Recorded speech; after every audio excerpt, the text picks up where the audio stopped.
Lima, 24 de junio de 1716. Las llamas se alzan más altas que las palmeras, pintando el amanecer en tonos de carmesí y humo. 14 cuerpos se retuercen atados con hierro mientras el fuego los consume. Sus gritos atraviesan el valle del Rímac, resonando como un coro de dioses rotos. Y en las sombras, una mujer permanece perfectamente inmóvil. Su rostro brilla en la luz naranja, sereno como piedra, inquebrantable ante el espectáculo. Su nombre es Esperanza. Lo que los espectadores no saben es que esta noche no es un arrebato repentino de rabia. Es la culminación de 16 años de memoria, dolor y precisión. La hoguera de carbón no fue elegida al azar. Los hombres que arden no son víctimas al azar. Esto no es locura. Es estrategia. Los 14 hacendados que gritan de agonía son los terratenientes más despiadados del virreinato del Perú. Durante décadas alimentaron su riqueza con sangre. Esta noche pagan su deuda en fuego. Una deuda escrita en carne. Para comprender este momento, debemos viajar al principio. 14 años antes, en el puerto del Callao, llegó un barco negrero desde África Occidental con 320 seres humanos. Solo 236 sobrevivieron a la travesía atlántica. Entre ellos, una joven de 16 años con ojos que aún conservaban dignidad, a diferencia de las miradas rotas de los demás. Fue catalogada como pieza de indias de primera calidad y vendida por 90 pesos de plata. Su nuevo nombre le fue impuesto: Esperanza. Su comprador, don Rodrigo Mendoza y Figueroa, era un hombre infame incluso entre la élite cruel. Su hacienda San Pedro se extendía por 1000 hectáreas de caña de azúcar, océanos verdes que ondeaban bajo el sol andino. Pero la belleza de los campos ocultaba una máquina de muerte. Cada día, antes del amanecer, una campana convocaba a cientos de esclavos. Papilla aguada por desayuno, 16 horas cortando caña bajo un sol despiadado, frijoles podridos por cena. Un sistema diseñado no para la vida, sino para el lucro. Don Rodrigo perfeccionaba los castigos. 50 latigazos por tardanza, 100 por una herramienta rota, 200 por intentar escapar. Y aún peores inventos. Marcar con hierros candentes, cepos bajo el sol abrasador, celdas de inanición. Esperanza llegó a este infierno sin nada, pero su mente no se quebró. Observó. Recordó. Cada insulto, cada crueldad, cada rostro. Los guardó como deudas en un libro que solo ella podía leer. Semillas de fuego. Los años que siguieron templaron el alma de Esperanza en acero. Fue testigo de horrores que se grabaron para siempre en su memoria. Tomás, el joven que había llegado en su mismo barco, azotado hasta colapsar por defender a una mujer de una violación. María Guadalupe, marcada en el rostro por robar pan para su hijo hambriento. Niños de 5 años enviados a las minas con manos en carne viva sin esperanza de llegar a la adolescencia. Cada hecho era una brasa añadida al fuego que crecía en su interior. Su matrimonio forzado con Sebastián, un esclavo angoleño, fue planeado por don Rodrigo como cría para más mano de obra. En cambio, le dio esperanza a un aliado, alguien que susurraba en las noches sobre dioses y guerreros de su tierra natal. De esa unión nació Miguel en 1706, un frágil milagro en un mundo de cadenas. Por un tiempo, la rabia de Esperanza se suavizó en amor. Pero el amor era la debilidad más peligrosa en un sistema donde los hijos eran propiedad. A los 3 años, Miguel cuidaba cerdos. A los 5, lo enviaron a los cañaverales como un adulto. Esperanza sabía que su niñez había sido robada y aún así se aferraba a la esperanza de que al menos viviera. Hasta 1710. La fiebre devoró a Miguel durante semanas. Rodrigo prohibió cualquier medicina. Los esclavos sanan solos o mueren, declaró. Esperanza sostuvo a su hijo mientras su pequeño cuerpo temblaba y se apagaba. Sus últimas palabras fueron: «Mamá, ¿por qué duele tanto vivir?» Murió en sus brazos. Ella no lloró. No entonces. Esa noche, algo se quebró dentro de ella, y algo nuevo nació. Ya no era solo una madre que lloraba a su hijo. Era una estratega. Una soldado de la venganza. La lista de los 14. La muerte de Miguel fue el punto de quiebre. Desde ese día, Esperanza fue 2 personas.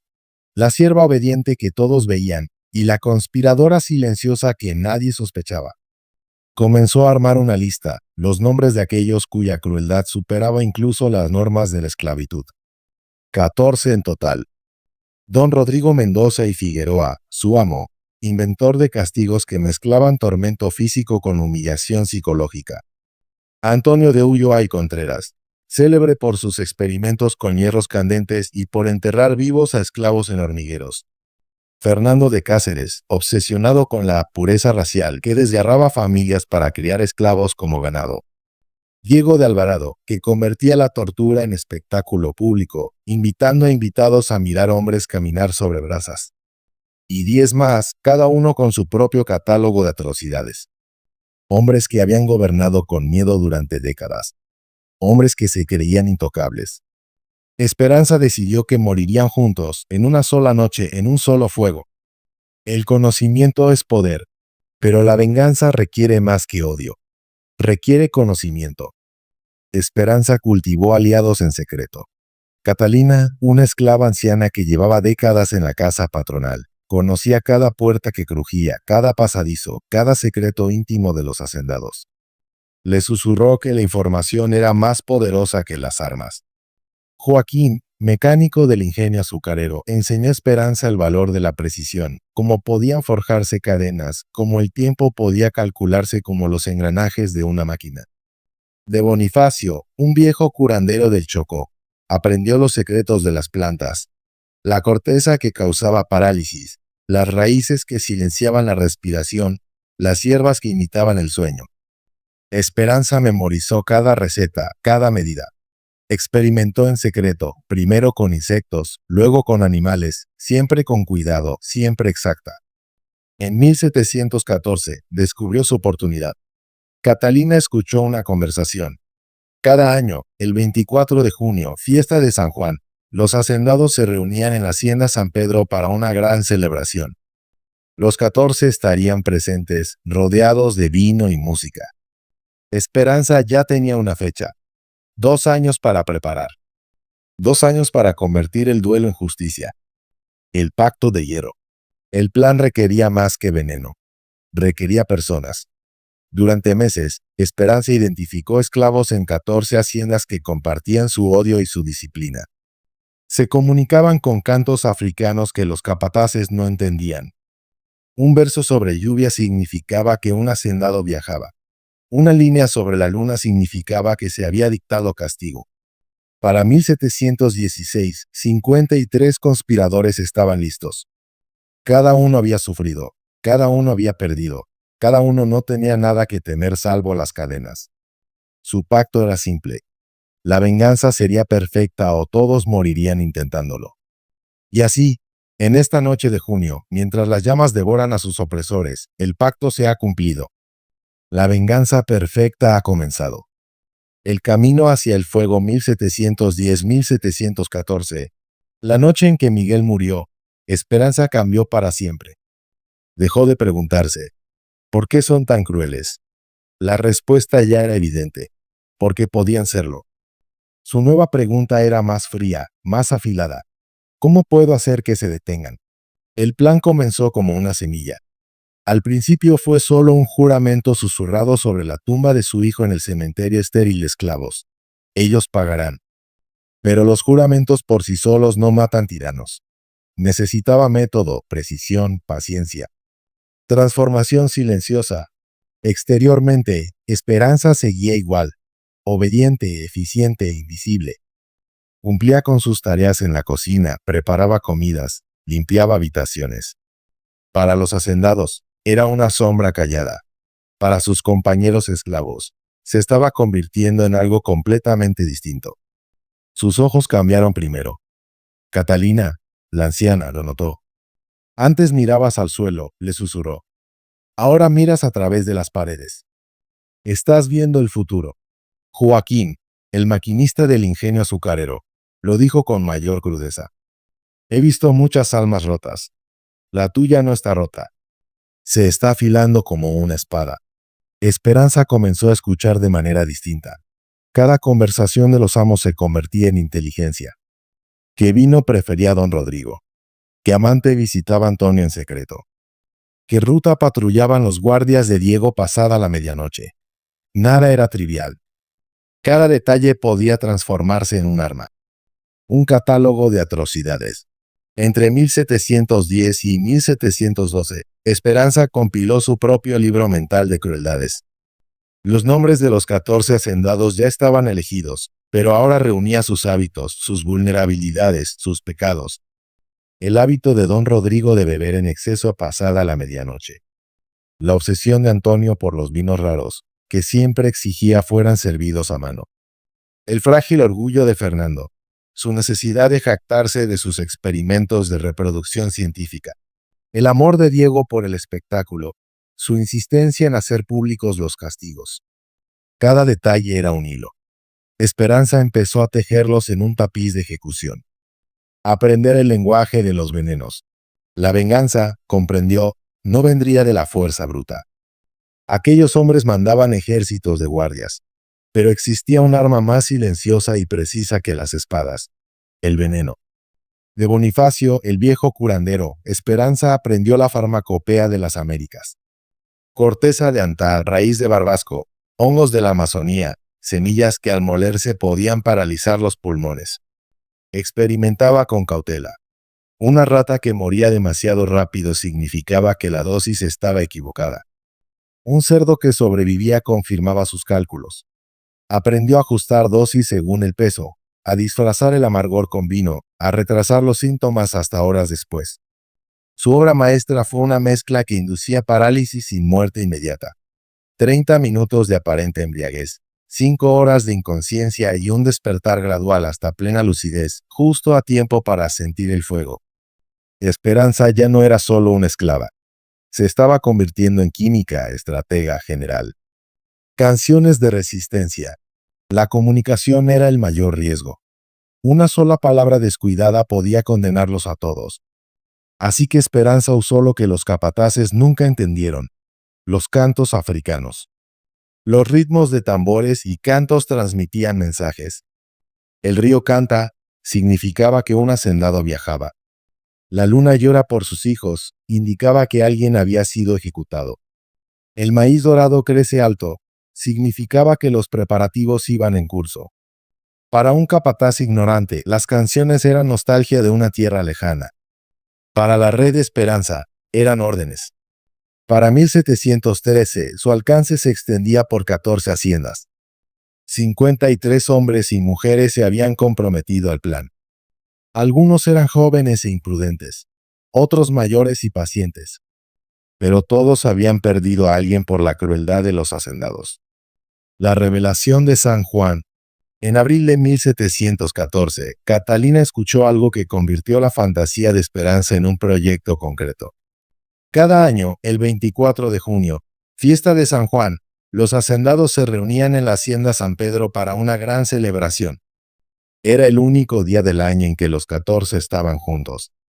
Una noche de vino, gula y crueldad disfrazada de festividad. Para Esperanza fue una revelación. Un día, todos en un mismo lugar, susurró a Joaquín. Él asintió con gravedad. Una oportunidad. Sin segundas veces. Tenía exactamente 2 años y 2 meses para preparar la perfección. Construyendo la red. La fase de preparación se volvió una guerra silenciosa. Cada aliado era puesto a prueba. Cada recluta observado. Un conspirador descuidado podía traicionarlos bajo tortura. Así que Esperanza dividió su red en células. Cada grupo conocía solo a sus compañeros inmediatos, nunca el plan completo. Estableció rutas de escape a través de los cañaverales, escondites en pozos abandonados, señales de peligro con silbidos y gestos de manos. Construyó una estructura más disciplinada que muchos ejércitos de Europa.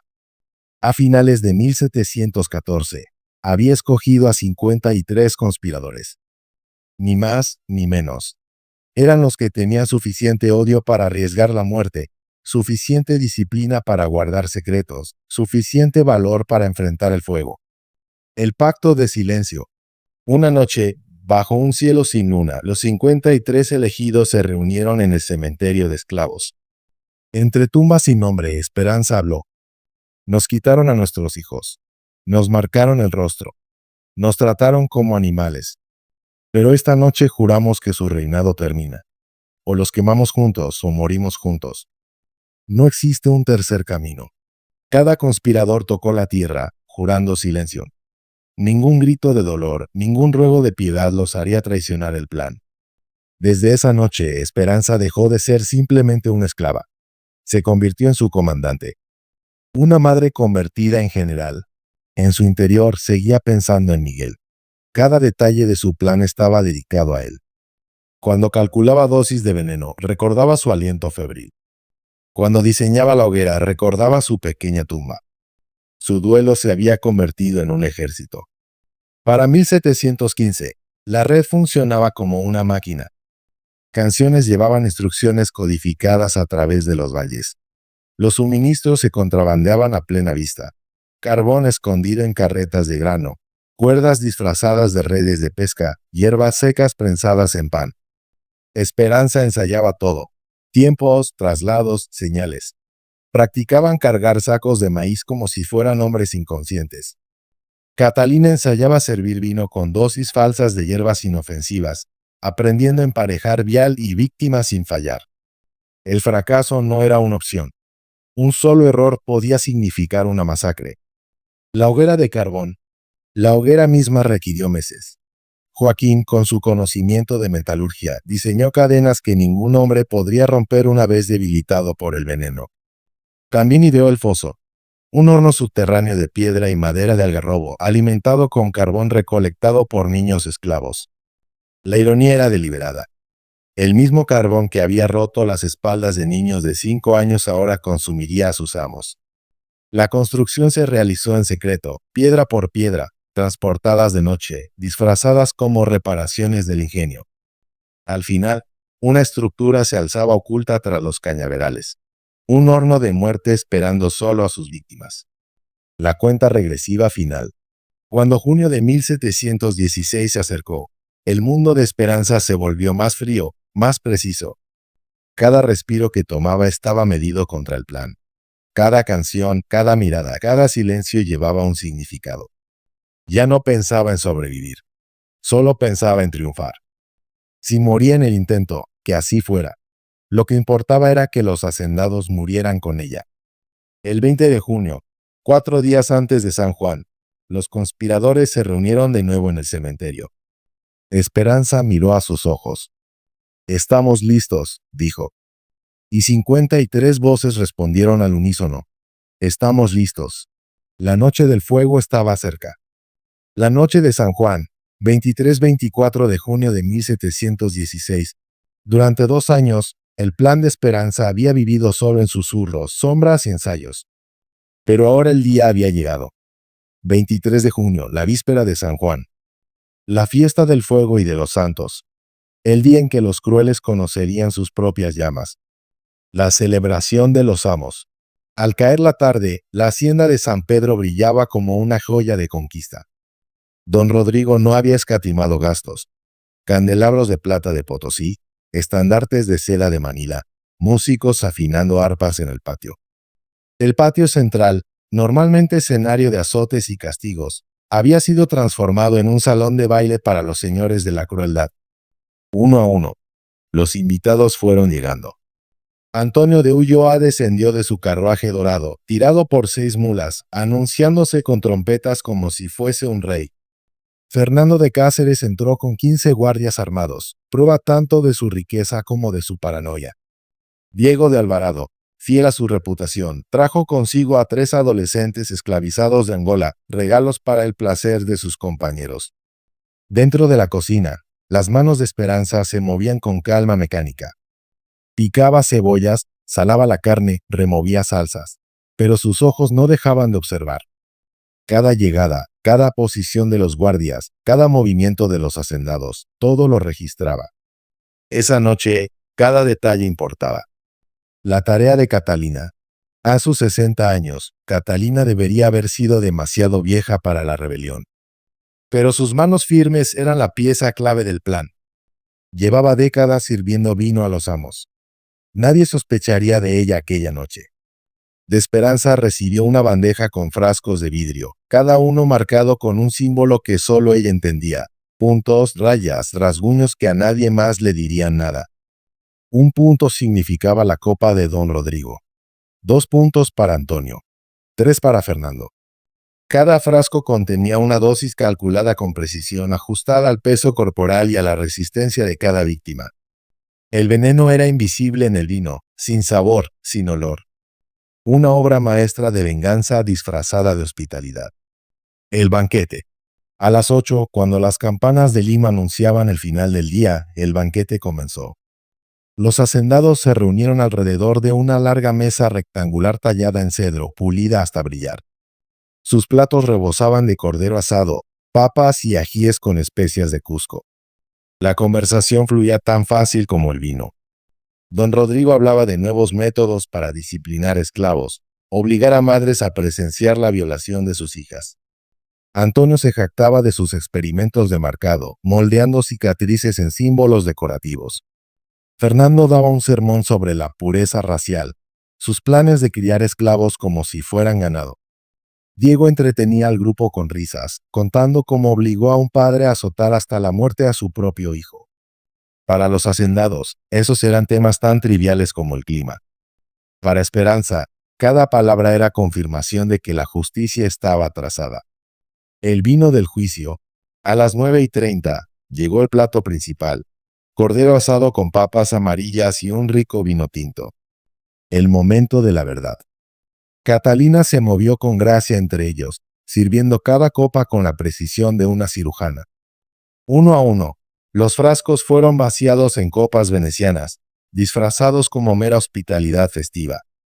Esperanza permanecía en la puerta de la cocina, el corazón latiéndole como tambor de guerra. Desde su rincón en penumbras lo veía todo. La inclinación de las copas, el destello del vino envenenado bajo la luz de las velas. Cuando don Rodrigo alzó su copa para un brindis, supo que la hora había llegado. Por la prosperidad de nuestras haciendas, declaró. Que nuestros trabajadores siempre alimenten nuestra fortuna. 14 copas se levantaron al unísono. 14 tragos de vino rojo como sangre. 14 hombres bebieron, sin saberlo, su propia sentencia de muerte. El descenso. El veneno estaba diseñado no para matar, sino para humillar. A las 10:15, don Rodrigo se aflojó el cuello de su camisa de seda. Hace demasiado calor esta noche, murmuró con gotas de sudor en la frente. Antonio rió demasiado fuerte ante un chiste débil. Fernando exigió más vino con un entusiasmo extraño. Para las 10:30, los párpados pesaban. Las palabras se arrastraban. La conversación en la mesa se desmoronaba en silencios incómodos. Diego agitó una mano torpemente. Este vino. Más fuerte de lo habitual, dijo, riendo nervioso. Don Rodrigo asintió. Una cosecha excelente, murmuró con voz pastosa. En pocos minutos su cabeza cayó hacia adelante. Uno a uno, los poderosos cayeron. Sebastián de Herrera, el más pequeño, fue el primero en desplomarse. A las 11:15, la mitad estaban inconscientes. A las 11:30, solo 6 seguían erguidos, pero sus cuerpos se movían como marionetas con hilos cortados. A las 11:45, la cabeza de don Rodrigo golpeó la mesa de cedro con un ruido sordo, el último en caer, tal como Esperanza había calculado. El salón quedó en silencio. Los conquistadores yacían esparcidos sobre sus platos como borrachos. Pero no era un sueño de embriaguez. Era parálisis. La señal. Catalina golpeó 3 veces una copa de cristal con su cuchara. El sonido resonó como campana de liberación. Desde las sombras del patio, Joaquín emergió con 20 esclavos. Sus pasos eran rápidos, silenciosos, ensayados cientos de veces. Se movían como soldados, cada uno sabiendo qué cuerpo cargar, qué ruta seguir, qué posición ocupar. Los hacendados fueron levantados como sacos de maíz, inconscientes pero vivos. Sus guardias no intervinieron. Ellos también dormían profundamente, adormecidos por la chicha mezclada con coca y valeriana que habían bebido más temprano. Por primera vez en décadas, el Valle de San Pedro estaba en calma, sin látigos, sin gritos, sin órdenes. Solo la procesión silenciosa de la venganza. La hoguera espera. A las 2 de la madrugada, la hoguera estaba lista. Construida con carbón extraído por niños esclavizados, cubierta de madera de algarrobo, era más que leña. Era un símbolo. Cadenas forjadas por Joaquín aseguraban los 14 cuerpos a la estructura. Sus miembros colgaban flojos, sus cabezas caídas, pero sus corazones aún latían. Eso era crucial. Tenían que despertar. Tenían que comprender. 53 conspiradores formaron un círculo alrededor de la hoguera, sus rostros iluminados solo por la pálida luz de las estrellas. Nadie habló. Todos esperaban a Esperanza. La antorcha. A las 4:30 am. Esperanza dio un paso al frente, sosteniendo una sola antorcha. Sus manos no temblaban. Durante 6 años había preparado este momento. Ahora había llegado. Alzó la mirada hacia las estrellas y susurró los nombres: Miguel, Carmen, Tomás, María, Aurelio. Los muertos que no podían estar allí para verlo. Bajó la antorcha. Las llamas lamieron el carbón, luego saltaron hacia arriba, hambrientas, implacables. La hoguera rugió con vida. A medida que el fuego crecía, los hacendados se agitaron. Sus párpados temblaron, sus músculos se estremecieron. Uno a uno despertaron. Don Rodrigo fue el primero. Sus ojos se clavaron en el rostro de Esperanza, iluminado por el resplandor del fuego. Sus labios temblaron. «Tú, Crow, ¿qué has hecho?» La voz de Esperanza fue serena, fría, definitiva. «Lo que me enseñaste. Con cada látigo. Con cada niño que asesinaste. Me mostraste que el poder nace del terror. Esta noche sentirás tus propias lecciones. Despertar al terror». Los otros hombres comenzaron a gritar a recuperar la conciencia. Se agitaban contra las cadenas, suplicaban, maldecían, amenazaban. Antonio lloraba, prometiendo riquezas, libertad, misericordia. Fernando gritaba que ejércitos vengarían sus muertes. Diego llamaba desesperado a unos guardias que nunca llegarían. Esperanza alzó la voz sobre el caos. «Vuestros guardias duermen. Vuestros soldados están ciegos. Los niños que condenasteis a muerte están aquí en cada llama. Las madres que violasteis están aquí en cada chispa. Esta noche no sois amos. Esta noche sois combustible». El círculo de esclavos observaba en silencio. Nadie vitoreaba. Nadie lloraba. Se mantenían como testigos de un ritual sagrado. A las 5:15, el fuego alcanzó la carne. Los primeros gritos desgarraron el valle. Esperanza no se estremeció. Había esperado demasiado tiempo por esta justicia. El amanecer del fuego, 24 de junio de 1716. A las 5:15 de la mañana, el valle del Rímac se partió con un sonido. Los alaridos de hombres que nunca habían conocido el miedo atravesaron los Andes como cuchillos. El aire olía a carne quemada mezclada con humo resinoso de madera de algarrobo. El eco se propagaba por kilómetros, hasta los cañaverales, por los pueblos, incluso hasta Lima. La hoguera rugía como un horno de juicio. El círculo de testigos. 53 esclavos permanecían en solemne silencio alrededor de la hoguera. Ninguno apartó la vista, ninguno tapó sus oídos. Aquello no era crueldad por crueldad. Era justicia, fría, precisa, merecida. Esperanza estaba en el centro, su rostro tallado por la luz del fuego. Los gritos no la conmovían. Hacía mucho tiempo que había derramado sus lágrimas. Ahora era hierro, contemplando cómo la deuda se pagaba por completo. Don Rodrigo, antaño señor de San Pedro, se retorcía contra unas cadenas que no cedían. Su camisa de seda prendió fuego y el calor le quemó la carne. A través del humo, encontró la mirada de Esperanza. «Nos condenarás a todos», gritó con voz rota. Su respuesta fue un susurro, pero cortó más hondo que cualquier espada. «Tú mismo te condenaste». Nombres en las llamas. Cada hombre gritaba de manera distinta. Antonio de Ulloa sollozaba como un niño, prometiendo libertad, plata, barcos al otro lado del océano si lo perdonaban. Fernando de Cáceres maldecía al propio Dios, exigiendo venganza divina por su asesinato. Diego de Alvarado aullaba órdenes a sus guardias ausentes, su voz quebrándose en gemidos mientras el fuego le ampollaba la piel. Pero ninguno podía escapar. Sus cadenas brillaban al rojo vivo mientras el fuego trepaba más alto. Esperanza pronunció sus nombres en voz alta, uno por uno, como si marcara deudas en un libro contable.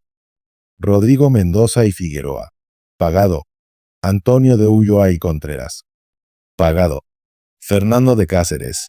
Pagado. Su voz era firme, ceremonial. El silencio a las 5:33. Durante 18 minutos, el valle estuvo lleno de gritos. A las 5:33 de la mañana, el último alarido se ahogó en humo. La hoguera seguía ardiendo, pero los hombres ya no existían, reducidos a ceniza, hierro y memoria. Siguió un silencio extraño. No era alivio ni celebración. Era asombro. 53 testigos comprendieron que habían vivido algo que nadie había osado imaginar. La caída de 14 de los hombres más poderosos del Perú, por la mano de una mujer que una vez fregaba sus cocinas encadenada. Esperanza dejó caer la antorcha de su mano. Miró al círculo. Esparcí las cenizas en el rímac, ordenó. No descansarán en tierra sagrada. Que el río los lleve a la nada. Los conspiradores obedecieron. Para media mañana no quedaba rastro, salvo piedras calcinadas y humo elevándose como un estandarte negro en el cielo. El descubrimiento. Cuando los guardias de la hacienda San Pedro despertaron, atontados por la chicha drogada, el sol ya estaba alto. Lo que hallaron desafiaba la razón. El gran salón vacío, los hacendados desaparecidos, los campos inquietantemente silenciosos. Siguieron huellas hasta el claro y se paralizaron. Allí estaban los restos de cadenas, el horno de piedra y una montaña de cenizas dispersas en el río. Estalló el pánico. Mensajeros cabalgaron hacia Lima. Al mediodía, el virrey don Diego Ladrón de Guevara recibió el informe durante la misa. 14 señores del valle, tartamudeó el capitán, quemados vivos. Sus esclavos se desvanecieron en las montañas. El virrey palideció. No pensaba solo en los muertos. Pensaba en los vivos, decenas de miles de esclavos en todo el Perú. Si podían organizarse una vez, podían hacerlo de nuevo. Si podían quemar a terratenientes, podían quemar a gobernadores, incluso a virreyes. El pánico en el poder. Al caer la tarde, el miedo se había propagado entre la élite limeña como peste. Los ricos atrancaron sus puertas. Los sacerdotes tronaron sermones advirtiendo de conspiraciones satánicas. Patrullas militares recorrieron las calles. La Inquisición lanzó una investigación inmediata bajo Fray Antonio de Castro. Más de 200 esclavos fueron capturados, interrogados, torturados. Los inquisidores exigían nombres, planes, líderes. Pero Esperanza ya había previsto esto. El sistema de células funcionaba. Ningún esclavo conocía la verdad completa. Bajo tormento, solo podían contar lo poco que habían visto. Para las autoridades era como si fantasmas hubieran abatido a los hacendados. El choque económico. Las consecuencias se extendieron mucho más allá de San Pedro. Las 14 haciendas representaban casi un tercio de la producción azucarera del valle. Sin sus amos, los herederos huyeron aterrorizados a España. La caña se pudría en los campos. Las ganancias colapsaron. La corona española sintió la pérdida hasta en Madrid. Los barcos ya no llevaban azúcar, sino rumores, que los esclavos estaban levantando, que la riqueza del imperio ardía. El virrey decretó restricciones severas. No más de 5 esclavos podían reunirse a la vez. Se ofrecía libertad a los informantes que denunciaran conspiraciones. Los guardias duplicaron los castigos por desobediencia. Pero el miedo ya había cambiado el equilibrio. La llama susurrante. Por todo el continente se propagó la historia. En Venezuela, los esclavos cantaban sobre la mujer que quemó a sus enemigos. En Brasil, se susurraba sobre Mefogo, la madre del fuego. En México, circulaban relatos de la Madonna Negra que vengaba a sus hijos con llamas. Esperanza no solo había matado hombres, había destruido la ilusión de invulnerabilidad. Desvaneciéndose en la leyenda, los inquisidores recorrieron valles y montañas buscándola. Se ofrecieron recompensas equivalentes al precio de 100 esclavos. Pero nadie la traicionó. Algunos decían que huyó a Cusco, donde registros de conventos mencionan a una mujer con conocimientos de hierbas que se quedó brevemente antes de desaparecer. Otros afirmaban que escapó hacia Brasil, donde documentos portugueses hablaban de una misteriosa líder llamada Mefogo, que dirigía a miles de esclavos fugitivos en comunidades libres. Lo cierto es esto. Después del 24 de junio de 1716, ningún amo colonial en Sudamérica volvió a dormir tranquilo. Un legado de terror y esperanza. En la década de 1720, las autoridades coloniales admitían en privado lo que nunca podían publicar. Los métodos de Esperanza habían sido copiados. Redes de esclavos por el Caribe y Norteamérica adoptaron sus tácticas de células, códigos, venenos y paciencia. En Jamaica, los rebeldes susurraban su nombre antes de incendiar plantaciones. En Nueva York, en 1741, los investigadores descubrieron una conspiración construida con redes celulares inspiradas en la mujer de Lima. Para 1750, la economía misma de la esclavitud había cambiado. El miedo se volvió tan constante, tan desestabilizador, que mantener esclavos resultaba más costoso que trabajadores libres. El fuego de esperanza había consumido más que 14 hombres. Había quemado la ilusión de que la opresión fuera eterna. El silencio de las cenizas. Aquella noche, mientras el humo se deslizaba hacia las montañas, Esperanza desapareció en la historia. Si vivió como curandera fugitiva, como líder de quilombos, o si murió en el anonimato, nadie lo sabe. Pero su fuego nunca se apagó. Los archivos de la Inquisición lo registran en susurros de terror.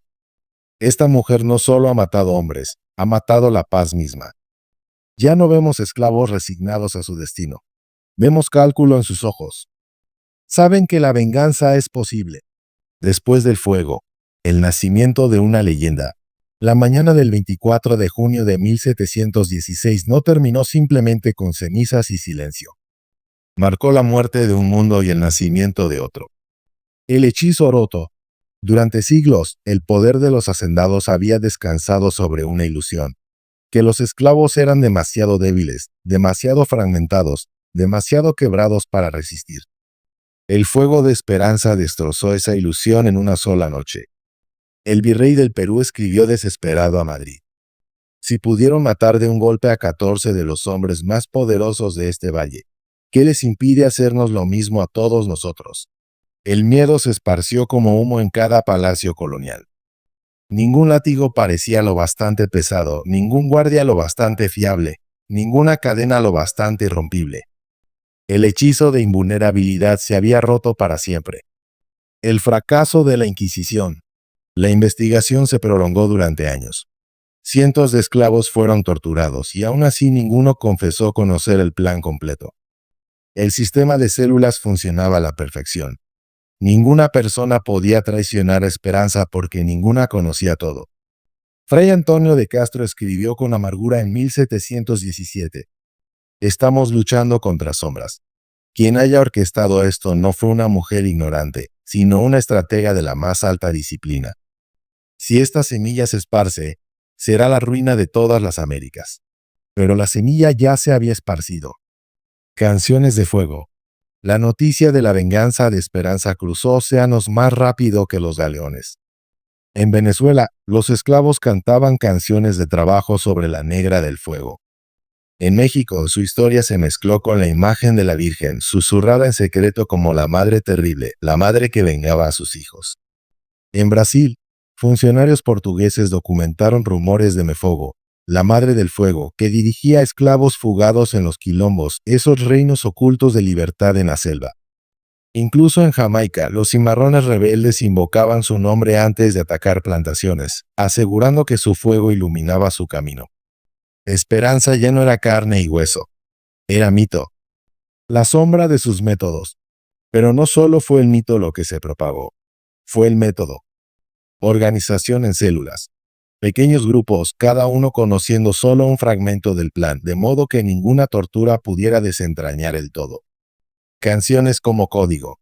Versos aparentemente inocentes transmitiendo inteligencia entre plantaciones. Venenos. No para matar de inmediato, sino para incapacitar, confundir, aterrorizar. Paciencia. Años de espera para un solo golpe perfecto. Estas tácticas aparecieron una y otra vez. En 1733, africanos esclavizados en Stono, Carolina del Sur, usaron comunicación codificada para iniciar su rebelión. En 1741, conspiradores en Nueva York planearon incendiar la ciudad, citando susurros de una mujer en Lima que una vez había quemado a sus amos. Las autoridades coloniales tal vez nunca capturaron a Esperanza, pero jamás pudieron borrar su estrategia. Se había convertido en parte del ADN de la resistencia. La guerra psicológica, el cambio más grande, sin embargo, no fue físico sino mental. Antes de 1716, el sistema de esclavitud se mantenía por un terror que fluía de arriba hacia abajo, del amo al esclavo. Después de Esperanza, el terror fluía en ambas direcciones. Un sacerdote jesuita en Lima, el padre Miguel de Santa María, escribió en 1720. Antes solo veíamos resignación en sus ojos. Ahora vemos cálculo. Saben que somos vulnerables. Saben que la venganza es posible. Cada látigo levantado después de 1716 llevaba consigo una sombra. ¿Y si aquel bajo el azote ya estaba conspirando? ¿A dónde fue? El destino de la propia Esperanza sigue siendo un misterio. Algunos registros sugieren que buscó refugio en Cusco, donde escribas de un convento anotaron la llegada de una mujer con conocimientos de hierbas y medicina que vivió en silencio durante 3 años antes de desaparecer. Otros insisten en que cruzó hacia Brasil, convirtiéndose en la legendaria Mefogo, que lideró a más de 10.000 esclavos fugitivos en comunidades libres que desafiaron a los ejércitos portugueses durante décadas. Sea cual sea su destino, las autoridades coloniales jamás la capturaron. Se disolvió en rumor, en humo, en los bosques y montañas. Pero su ausencia solo profundizó su leyenda. El costo y el legado. El fuego de San Juan tuvo un precio alto. La corona española endureció restricciones. La vigilancia aumentó. Los castigos se volvieron más crueles. Y sin embargo, esas mismas medidas confirmaban la verdad que Esperanza había revelado. La esclavitud no se sostenía por derecho divino, sino por miedo constante. Y el miedo es frágil. Para 1750, las rebeliones se habían multiplicado tanto y costaban tanto suprimirlas que en muchas colonias la mano de obra esclava resultaba menos rentable que la libre. El fantasma de Esperanza había alterado la economía del imperio. 3 siglos después, han pasado 300 años desde aquella noche, pero su fuego aún humea. En Lima, el viento que recorre el valle todavía lleva susurros. Los historiadores discuten si Esperanza fue una sola mujer o un mosaico de muchas. Los escépticos cuestionan si los detalles fueron adornados. Pero entre los descendientes de los esclavizados, no hay duda. Esperanza fue real. Su venganza fue real. Su fuego quemó la mentira de la invulnerabilidad. Enseñó una lección que aún hoy sigue vigente. Que la justicia a veces requiere paciencia medida en años, que los oprimidos nunca son impotentes si logran organizarse, y que incluso el imperio más poderoso puede temblar ante la voluntad de una mujer que lo perdió todo excepto la determinación. La última palabra. Esperanza de Lima no fue solo la mujer que quemó vivos a 14 hombres. Fue la mujer que quemó una idea.